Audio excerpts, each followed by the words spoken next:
आपल्या बसले होते, तिथे सरकारचे लोक गेले, मंत्री गेले आणि त्यांनी आताही 1 महिन्याचा टाइम मागितला होता आणि आज त्याचा लास्ट दिवस आहे. सरकार यावेळेसही आपल्याला फसवलं सरकारने.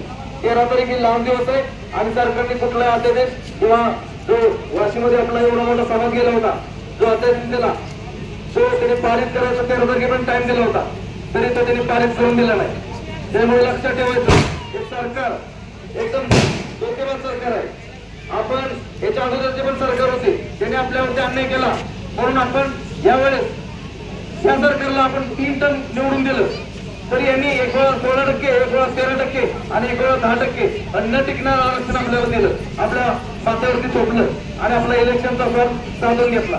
पण यावेळेस आपल्या मराठा समाजाला एक गोल्डन ऑपॉर्च्युनिटी भेटली आहे. आपल्याला येणारी विधानसभा ही मराठ्यांनी मोठ्या ताकदीने लढवायची आहे.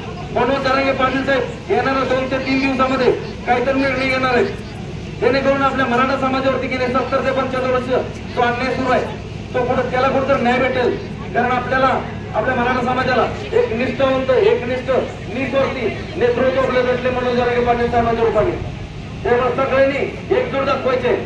बघा, आपला जेव्हा मुलगा एखाद्या नोकरी किंवा शिक्षणासाठी एखाद्या मार्गाने असतो ना, त्यावेळेस तुम्हाला आरक्षणाचं महत्व समजतं.